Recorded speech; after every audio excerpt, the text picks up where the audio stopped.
우리가 예수를 그리스도로 믿게 되면 하나님 나라의 일원이 됩니다. 백성이 됩니다. 그리고 그 하나님의 나라의 백성이 돼서 하나님으로부터 당연하게 받아야 할 보호와 또 복을 받으려면 하나님의 나라 백성으로서 그 책임과 의무 그리고 합당한 삶을 살아야 하는 것입니다. 다시 말해 우리가 예수를 그리스도 믿게 되면 구원은 받습니다. 하지만 예수를 믿는다고 이 세상 사는 동안 다 복 받는 건 아닙니다. 하나님 나라의 백성으로서 이 합당한 삶을 살아야 하나님의 나라의 그 일원이 온전한 일원이 되어 하나님으로부터 오는 그 복을 받아 누릴 수가 있는 것입니다. 우리 사랑하는 모든 성도님들이 하나님 나라의 합당한 사람들이 다 되시기를 간절히 주의 이름으로 축복합니다. 축복합니다. 자, 그렇다면 하나님 나라에 합당한 사람은 어떤 사람일까요? 오늘 본문에서 그 답을 찾아가며 은혜를 나누고자 합니다. 그 은혜 시간 되기를 간절히 바랍니다.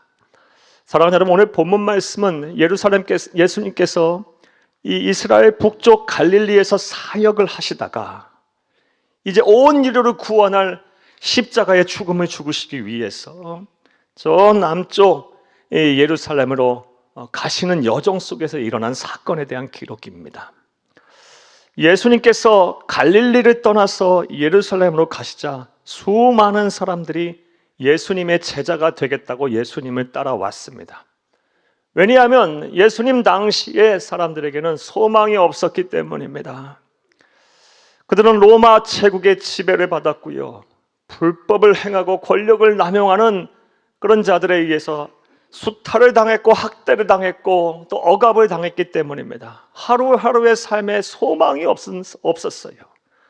그러던 차에 30세 청년 예수가 혜성같이 나타나서 하나님이 아니면 하실 수 없는 기적을 막 행하시고 천국 복음을 전하시자 그들은 예수에게 소망을 막 두었어요. 그리고 예수님의 제자가 되기 위해서 많은 사람들이 예수를 따라왔습니다. 하지만 그들 가운데 순수한 동기와 목적을 가지고 예수님을 따라온 사람들은 그리 많지 않았습니다. 그래서 예수님께서는 그들을 다 제자로 받아주시지 않았어요. 특별히 오늘 본문 말씀을 보게 되면 면접을 치렀어요. 3명의 면접을 치르고 그들을 다 물리치시고 너희들은 하나님의 나라에 합당한 자가 아니다 라고 말씀을 하셨습니다. 오늘 본문 62절을 함께 읽겠습니다. 예수께서 이르시되 손에 쟁기를 잡고 뒤로 돌아보는 자는 하나님의 나라에 합당하지 아니하니라 하시니라. 아멘. 3명 중에 한 사람에 대한 이야기, 오늘 본문의 마지막 말씀입니다. 하나님의 나라에 합당하지 아니한다라는 말씀하셨습니다. 자, 이제 이러한 내용을 바탕으로 생각을 해보겠습니다. 우리 주님께서 말씀하신 하나님의 나라에 합당하지 않은 사람은 그렇다면 어떠한 사람일까요? 자, 이제부터 따라 하시겠습니다. 첫째로 희생과 수고와 인내 없이 주의 복을 받겠다는 사람입니다. 아무런 희생과 또 수고 그리고 인내하지도 아니하면서 주의 복을 받겠다고 하는 사람, 예수님께서 너희들은 하나님의 나라에 합당한 자가 아니다라고 말씀을 하셨습니다. 오늘 본문 말씀을 보게 되면 첫 번째로 예수님의 제자가 되겠다고 자원하여 면접을 본 사람이 나옵니다. 사랑하는 여러분, 그런데 언뜻 보면 그 사람은 누가 봐도 예수님의 제자가 될 만한 사람입니다. 이것은 그의 말을 통해서 알 수가 있습니다. 오늘 보면 57절을 함께 읽겠습니다. 길 가실 때에 어떤 사람이 여짜오되 어디로 가시든지 나는 따르리이다. 아멘. 첫 번째 면접을 치르고 예수님의 제자로서 적합하지 않다고 탈락이 되어 하나님의 나라에 합당하지 않다라는 말을 들은 사람, 이 사람 57절에 그 말을 한번 보세요. 어디로 가든지 나는 따르리이다. 어디로 가든지 나는 예수를 따르겠다라고 말했어요. 자원해서 말했어요. 그것도. 사랑하는 여러분, 이런 말을 하기까지 이 사람이 얼마나 많은 생각과 결심을 했겠습니까? 어디로 가든지 예수를 따르겠다라고 말할 정도가 됐다면 이 사람 마음의 준비가 된 거예요. 결심이 선 거예요. 그런데 우리 주님은 이 사람의 말에 아주 냉담하게 대답을 하셨어요. 퉁명스럽게 대답을 하셨어요. 의외의 기이한 답을 하십니다. 오늘 본문 58절을 함께 읽겠습니다. 예수께서 이르시되 여우도 굴이 있고 공중에 새도 집도 있으되 인자는 머리 둘 곳이 없도다 하시고. 아멘. 느닷없이 이게 무슨 말씀입니까? 어디든지 나는 주를 따르리이다 했더니 여우도 굴이 있고 공중에 새도 집도 있으되 인자는 머리 둘 곳이 없도다. 느닷없는 말씀을, 이상한 귀한 말씀을 하시면서 너는 나의 제자가 될 수 없다라고 거부를 하신 것입니다. 아주 냉담하게 말씀하셨어요. 자, 그렇다면 우리 주님께서는 왜 이런 말씀을 하시면서 거절하셨을까요?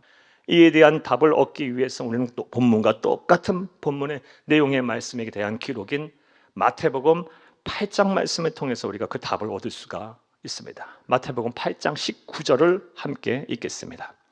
한 서기관이 나와 예수께 아뢰되 선생님이여 어디로 가시든지 저는 따르리이다. 아멘. 앞서 본문 누가복음 9장 57절에서 처음 예수님에게 나온 사람은 에 대한 기록은 어떤 사람이다라고 기록이 되어 있는데, 같은 본문의 말씀인 마태복음 8장 19절에서는 그 사람이 바로 서기관이었다라고 말을 하고 있어요. 자, 서기관은 어떤 사람일까요? 구약의 서기관은 히브리어로 소페르라고 합니다. 이 소페르는 성경, 특별히 모세오경, 토라, 창세기, 출애굽기, 레위기, 민수기, 신명기에 능통한 사람이에요. 이 율법을 해석하고 적용하고 가르치는 사람입니다. 그리고 이 성경에 대한 전문 지식이 풍부했기에 당시 인쇄술이 발달하기 전에 직접 다 필사를 했는데 이 성경을 필사하는 그런 권한을 부여받았던 사람들이에요. 그런데 1세기 예수님 당시에 이 모세오경인 토라는 단순히 종교적인 율법의 차원을 넘어 세상을 통치하는 수단인 사회법이기도 했어요. 따라서 이 모세오경에 통달했고 해석하고 적용하고 가르치던 이 서기관들은 단순히 율법 교사의 차원을 넘어서 사회법을 적용하고 해석하고 실행하는 그런 고위 관료 또는 지도자였다라고 볼 수가 있는 것입니다. 실제로 1세기 유대 사회의 최고 입법기관이자 사법기관이자 행정기관이었던 산헤드린 공의회, 70명으로 구성된 오늘날의 국회와도 같은 이 산헤드린 공의회의 반 이상이 서기관 출신이기도 했어요. 그런 사람 중에 한 사람이 바로 예수님에게 찾아와 어디든지 나는 주를 따르리다 라고 말한 거예요. 자타공인, 사랑과 존경을 받고 부와 명예를 가졌던 지식인 중에 지식인이자 엘리트 중에 엘리트인 사람이 예수님에게 찾아와 어디든지 나는 주를 따르겠나이다 라고 말한 거예요. 자, 이런 말을 한 서기관의 속마음은 어땠을까요? 그리고 예수님은 그 속마음을 어떻게 판단하시고 제자로서 받아주지 않으셨을까요? 필시 이 서기관은 다음과 같은 마음을 가졌을 거예요. 예수님의 제자가 되면 그 예수님의 능력과 예수님 말씀하시는 그 천국 복음을 내가 잘 배우고 내가 내 것으로 삼아 행하게 되면 더 많은 사랑과 더 많은 존경과 더 많은 명예와 더 많은 부를 얻게 될 거라는 기대감이 있었을 거예요. 이 기대감 속에서 예수님의 제자가 된다는 것이 뭘 의미하는지도 모르면서 예수님의 제자가 되겠다고 나선 거예요. 예수님의 제자가 된다는 길, 십자가의 길이고 고난의 길이고 희생 없이는 갈 수 없는 길이고 수고하지 않으면 갈 수 없는 길이고 인내하지 않으면 갈 수 없는 길인데 그것이 무엇인지도 모르고 그저 예수님의 겉모습 그 화려한 면만을 보고 희생과 수고와 인내 없이 주의 복을 받겠다고 예수님의 제자가 되겠다고 따라왔던 거예요. 그리고 예수님께서는 이것을 정확하게 간파하시고 그 사람이 단 하루도 이 불편한 잠자리조차 할 수 없을 거라는 것을 아시고 여우도 굴이 있고 새도 집이 있는데 인자는 머리 둘 곳조차도 없다 하며 물리치신 것입니다. 사랑하는 여러분, 이처럼 예수를 따른다는 것, 예수님의 제자가 된다는 것, 하나님의 나라에 합당한 자의 삶을 산다는 것은 반드시 희생이 있어야 돼요. 수고가 있어야 돼요. 인내가 있어야 합니다. 이것은 다음 같은 말씀을 통해서 잘 할 수 있어요. 누가복음 9장 51절에서 56절을 함께 읽겠습니다. 예수께서 승천하실 기약이 차감해 예루살렘을 향하여 올라가기로 굳게 결심하시고 사자들을 앞서 보내심에 그들이 가서 예수를 위하여 준비하려고 사마리아인의 한 마을에 들어갔더니 예수께서 예루살렘을 향하여 가시기 때문에 그들이 받아들이지 아니하는지라. 제자 야고보와 요한이 이를 보고 이르되 주여 우리가 불을 명하여 하늘로부터 내려 저들을 멸하라 하기를 원하시나이까. 예수께서 돌아보시고 꾸짖으시고 함께 다른 마을로 가시니라. 아멘. 이 말씀 오늘 누가복음 9장 우리 57절, 62절 바로 직전에 일어난 사건에 대한 기록입니다. 예수님께서 갈릴리를 떠나 예루살렘으로 가시는 딱 중간 지점인 사마리아에서 일어난 사건이에요. 예수님께서 이제 날이 저물어 하루 정도 묵을 곳에 찾아 마을에 먼저 제자들을 보냈어요. 그런데 그 어느 곳에서도 예수님을 받아주지 않는 거예요. 예수님과 제자들을 받아주지 않는 거예요. 배척하는 거예요. 무시하는 거예요. 그러자 제자들 중에 야고보와 요한이 화가 나서 주여 불을 내려서 이 사람들 싹 불살라 죽이세요 라고 청을 했던 거예요. 예수님께서 꾸짖으시면서 다 다른 마을로 가자라고 말씀하셨어요.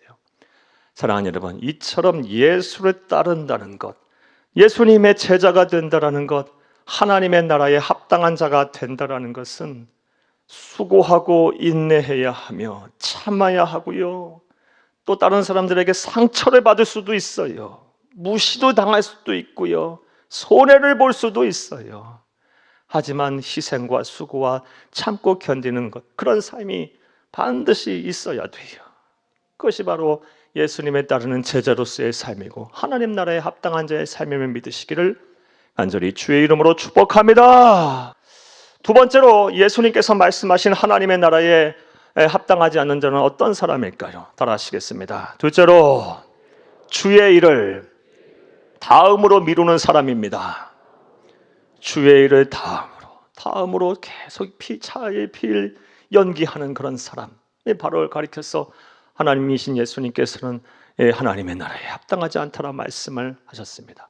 오늘 본문 말씀을 보게 되면 첫 번째 사람에 이어 두 번째 사람이 이제 예수님의 제자가 되겠다고 해요. 그런데 이 사람 또한 언뜻 보면은 제자가 되기에 충분한 조건을 가져왔던 것 같아요. 무엇보다 예수님께서 이번에는 직접 권유하셨어요. 너는 나의 제자가 되거라. 자, 이 예수님의 말씀과 이 사람의 대답을 한번 보겠습니다. 59절을 함께 읽겠습니다. 또 다른 사람에게 나를 따르라 하시니 그가 이르되 나로 먼저 가서 내 아버지를 장사하게 허락하옵소서. 아멘. 이번의 경우는 자원한 것이 아니라 예수님이 직접 선택하셨어요. 그래서 나를 따르라 했어요.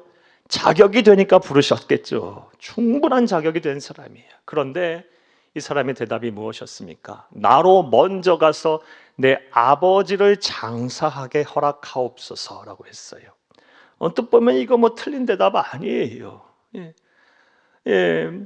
부모와 자녀 간에 장사하게 해달라는 거, 이거 뭐 이 인륜에 관한 문제 아니겠어요? 크게 결격 사유가 아니에요. 근데 우리 예수님의 대답을 한번 보겠어요. 60절을 함께 읽겠습니다.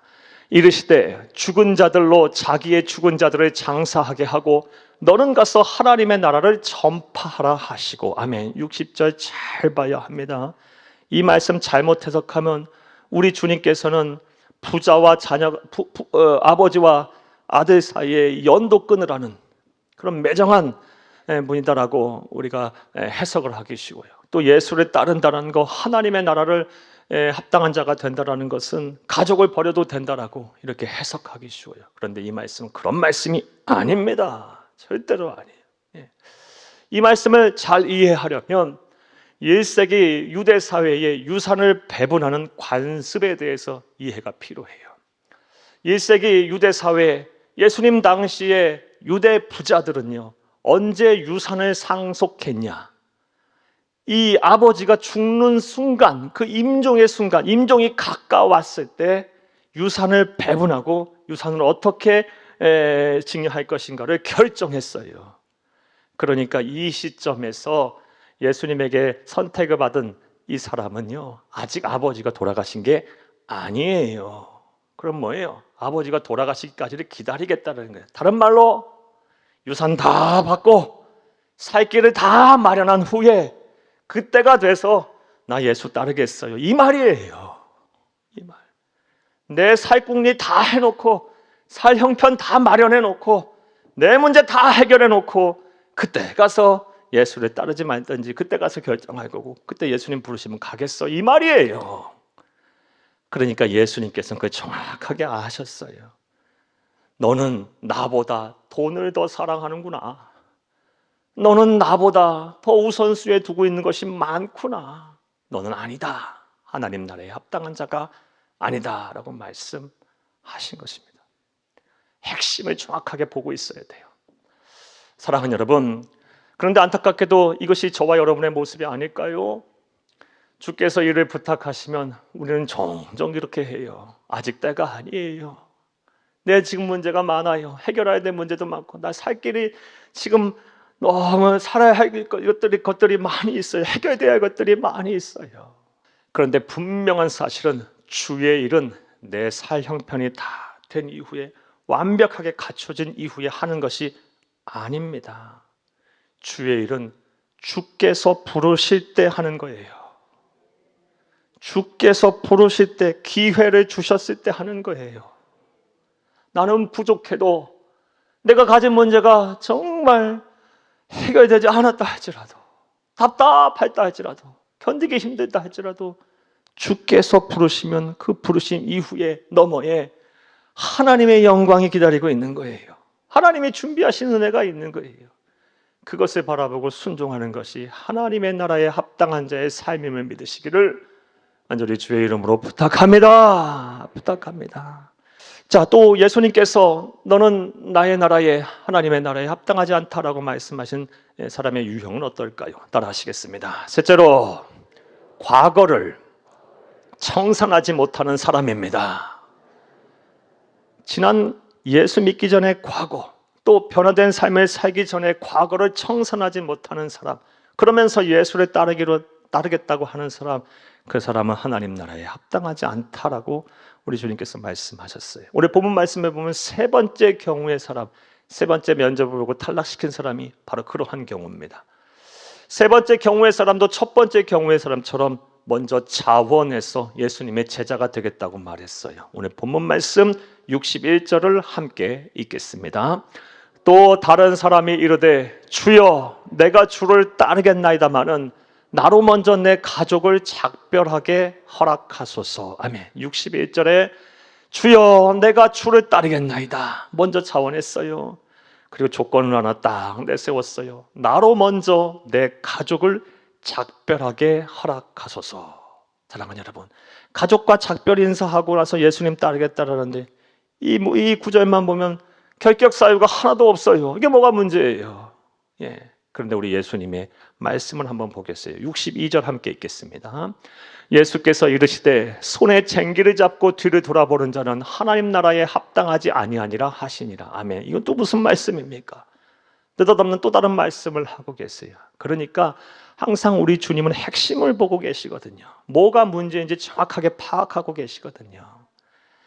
가족과 작별하고 오겠다고 그걸 한 후에 예수를 따르겠다라는 말, 이 작별의 문제가 아니고 인사의 문제가 아니고 작별을 핑계 삼아, 작별 인사를 핑계 삼아 지난 과거를 청산하지 못하는 그 사람의 모습을 보면서 너는 내 자녀로서의 제자로서의 자격이 안 된다라고 말씀하신 거예요. 62절에서의 핵심은요, 뒤를 돌아보는 자는 하나님 나라에 합당하지 아니하니라, 이 말씀이에요. 실제로 마태, 레위라고 하는 이 마태, 세리 마태를 부르실 때는요, 예수님께서 작별 인사 다 하게 하셨어요. 그리고 직접 예수님과 제자들이 함께 이 레위 집에 모여서 파티도 했어요. 사람들 불러놓고. 사랑하는 여러분, 누가복음 5장 29절 말씀이에요. 그런데 이번 경우에는 작별 인사하고 오겠다는 그 사람 향해서 하나님 나라에 합당하지 않다라고 말하고 있어요. 사랑하는 여러분, 생각을 한번 해보세요. 손에 쟁기를 쥐고 이 밭을 갈아요. 그러면 앞만 똑바르게 보고 갈아야 닭고랑이 똑바르게 가르리는 거예요. 자꾸 이렇게 뒤를 봐요. 그럼 제자로 갈리겠어요? 삐뚤 하는 거예요. 예수를 믿는다고 하면서, 예수를 따른다고 하면서, 하나님의 자녀라고 하면서 지난날의 나의 죄들, 잘못된 습관들, 부정적인 성품들, 그리고 거룩하지 못한 환경에서 여전히 벗어나지 못하고 있다면 그 사람은 과거를 청산하지 못한 세 번째 경우의 사람과 같은 거예요. 사랑하는 여러분, 여러분에게 여쭤보겠어요. 예수를 따른다고 하면서, 예수를 믿는다고 하면서, 내가 구원받은 하나님의 백성이라고 하면서 여전히 청산하지 못한 여러분의 과거가 무엇입니까? 사랑하는 여러분, 그것이 무엇입니까? 거룩하지 못한, 여전히 놓고 싶지 않냐는 그런 유혹들입니까? 무엇입니까? 그거 청산하지 않고 예수를 따른다는 것은 말이 안 되는 거예요. 예수를 따르기로 했으면 예수만 바라봐야 되는 거예요. 예수 편에 서야 하는 거예요. 예수 편에 서면서 세상 편에도 설 수 있는 것이 아닙니다. 이건 양자택일의 문제예요. 이것도 사랑하고 저것도 사랑할 수 있는 문제가 아닌 거예요. 예수를 바라보고 예수에게 나의 삶을 의탁하고 예수를 따르게 되면 내 세상의 문제들은 격가지처럼 하나하나 쳐지게 돼, 예수님께서 쳐주실 것이고 내 문제는 해결될 거예요. 분명한 선택과 결정을 하시기를 간절히 주의 이름으로 부탁합니다. 부탁합니다. 이제 말씀 맺겠습니다. 사랑하는 여러분, 저는 이번 주 내내 설교를 준비하면서 이 말씀 묵상하면서 먼저 제 자신이 하나님 나라에 합당한 사람인가, 목사인가에 대한 생각을 참 많이 했어요. 회개도 했고 결심도 했고 또 그렇게 살고자 노력도 했습니다. 나아가 목사로서의 사명이 무엇인가 다시 한번 깊이 생각하는 시간을 가져봤어요. 제가 목사로서의, 담임 목사로서의 아주 가장 큰 사명은 크게 두 가지인 것 같아요. 두 가지예요. 먼저는 우리 교회에 속한 모든 성도들이 한 번도 빠짐없이 예수를 믿고 구원을 받도록 잘 섬기고 돕는 일을 해야 하는 것이 제 사명이에요. 단 한 분도 이 자리에 계신 분들, 말씀을 듣는 분들 가운데 실족하여 구원에 이르지 못하는 성도가 없어야 합니다. 전부 다 하나님의 자녀가 되고 한 분도 예외 없이 천국을 소유해야 하며 그 나라에 가야 돼요.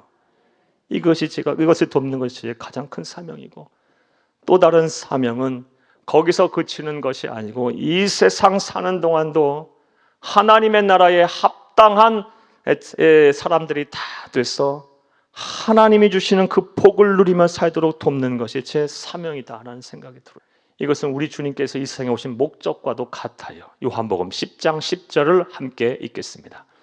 도둑이 오는 것은 도둑질하고 죽이고 멸망시키려는 것뿐이요 내가 온 것은 양으로 생명을 얻게 하고 더 풍성히 얻게 하려는 것이라. 아멘. 우리 주님께서 이 세상에 오신 목적은 우리를 말하죠. 생명을 얻게 하고 영생, 구원을 얻게 하고 거기서 그치는 것이 아니에요. 이 세상 사는 동안 하나님의 백성으로 합당한 삶을 살아서 풍성한 은혜 속에 살게 하려는 것이 우리 예수님이 이 세상에 오신 목적입니다. 이제 이 목적에 부합하는 그런 성도로서의 삶을 사시는 여러분들이 다 되기를 간절히 바랍니다. 구원에서 이탈하는 성도가 없어야 할 것이고 하나님의 백성으로 합당한 삶을 사시기를 바라요. 일요일에 오늘 들으신 말씀의 마음에 잘 새기시기를 바랍니다. 우리 주님께서 직접 우리에게 말씀하고 계세요. 희생과 수고와 인내 없이 그저 주가 주시는 복을 받겠다고 하는 사람은 나의 나라에 적합한 사람이 아니다. 주의 일을 다음으로 차일 필 내 살 형편 다 해놓고 나서 따르겠다고 하는 사람은 그 사람은 하나님의 나라, 나의 나라에 합당한 자가 아니다. 과거를 청산하지 못하고 여전히 그것에 얽매여 살면서 주를 따르겠다고 하는 사람, 그 사람 또한 합당한 사람이 아니다 라는 말씀하셔요. 이런 말씀을 마음에 잘 새기고 일평생 신실하고 여러분 하나님의 말씀을 붙잡고 의지하며 주가 주시는 길을 걸어가는 참된 제자로서의 삶을 살아, 하나님 나라에 합당한 삶을 살아 금세와 내세의 복을 받는 참된 성도들이 다 되시기를 간절히 주의 이름으로 축복합니다.